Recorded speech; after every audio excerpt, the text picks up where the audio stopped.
दिसंबर 2001 संसद भवन, वक्त 11:20। 5 आतंकी एक सफेद एम्बेसडर कार से संसद में घुसे थे। कार का नंबर था DL3CJ1527। लाल बत्ती और होम मिनिस्ट्री के स्टिकर की वजह से वो आसानी से संसद परिसर में दाखिल हो गए। 11:30 उपराष्ट्रपति कृष्णकांत संसद से बाहर जाने वाले थे।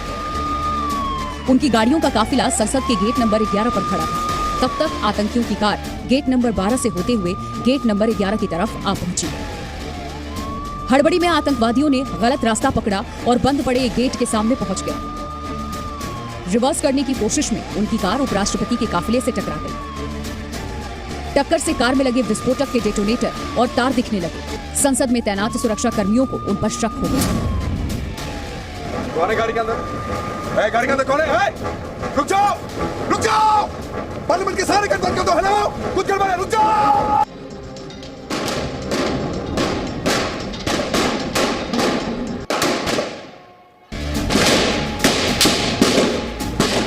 रोके जाने पर कार में सवार 5 आतंकियों ने फायरिंग शुरू कर दी।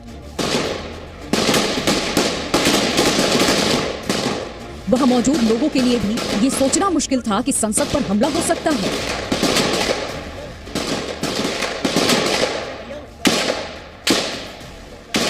एक नंबर गेट से निकले तभी ऐसी पटाखे जैसी लड़ियों में आग लगती है, ऐसी आवाज तड़ातड़ हम लोग समझे थे कोई बंदरों को आगे। लेकिन सुरक्षा बल के जवानों को कोई गलतफहमी नहीं हुई। उन्होंने मोर्चा संभाल लिया।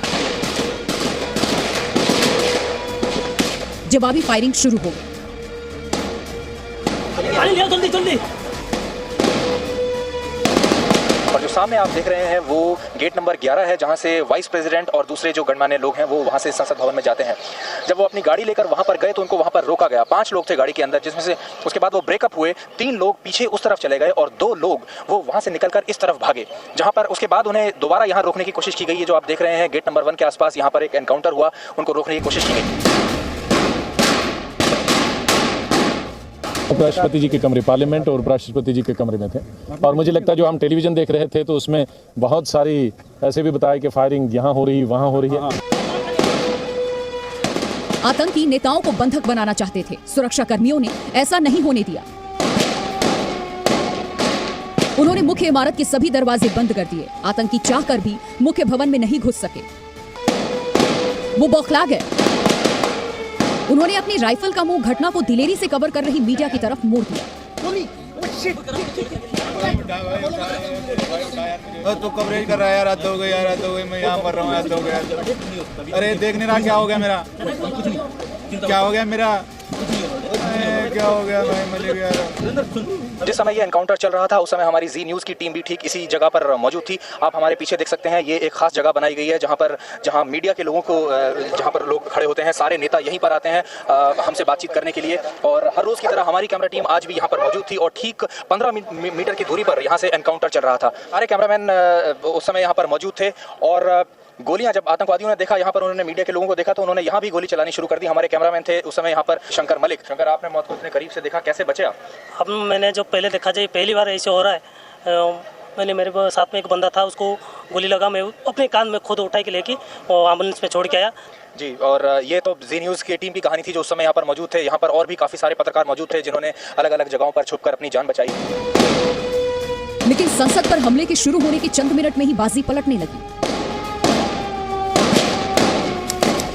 11:45 आतंकियों का कमांडर मोहम्मद नाम का एक खूंखार आतंकी था। वो संसद के गेट नंबर 1 से मुख्य इमारत में दाखिल होने की कोशिश कर रहा था। जवानों ने सबसे पहले उसे ही मार गिराया। दरअसल एक गोली उसके जिस्म पर बंधे विस्फोटक में जा लगी। एक जोरदार धमाका हुआ और मोहम्मद के चिथड़े उड़ गए।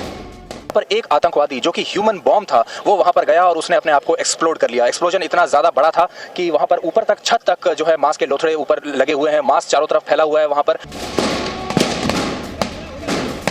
हमलावरों के लिए यह बड़ा झटका था। अब सभी आतंकी बदहवास होकर गोली चलाने लगे। जो कॉलम है उसके ऊपर खड़ा हो गया। जैसे मेरे पास देखा तो उसने मेरे पे गोली चला दी, तो खंबे पे गोली लग दी, मैं छुप के चले गए। फिर वो आगे भागते भागते 2 नंबर गेट तक गए। आतंकियों के सरगना मोहम्मद के मारे जाने के 7 मिनट के बाद राजा, राणा और हमजा नाम के 3 आतंकी गेट नंबर 9 तक पहुंच गए, लेकिन वहां तैनात जवानों ने तीनों को वहीं मार गिराया। अभी भी 5वां आतंकी हैदर बचा था। वो संसद भवन का पूरा चक्कर लगाते हुए गेट नंबर 5 तक पहुंच गया। ये वो गेट था जिसका इस्तेमाल प्रधानमंत्री भी करते थे। 11:55 पर सीआरपीएफ के एक बहादुर सिपाही ने गेट नंबर 5 के पास हैदर को मार गिराया। अब तक 5वां आतंकी मारे जा चुके थे, लेकिन सुरक्षा कर्मियों ने मोर्चा नहीं छोड़ा। दरअसल उस वक्त किसी को पता नहीं था कि संसद पर कितने आतंकियों ने हमला कर दिया। एक वजह यह भी थी कि मारे गए 5 आतंकवादियों ने जो हैंड ग्रेनेड चारों तरफ फेंके थे, उनमें कुछ आतंकियों के मारे जाने के बाद फटे। वो हमला पूर्णतः विफल हुआ है। सबके सब उग्रवादी मारे गए हैं। उसमें दिल्ली पुलिस के कुछ जवान भी शहीद हुए हैं। निश्चित संख्या इस समय बताना मेरे लिए उचित नहीं है, क्योंकि पूरी जानकारी है नहीं।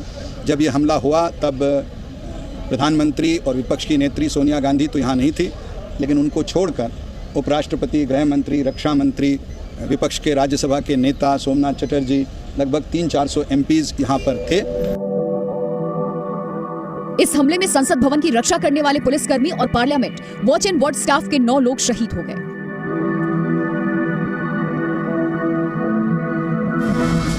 बाद में संसद के एक-एक कोने की छानबीन के बाद पूरे परिसर को सुरक्षित घोषित कर दिया गया।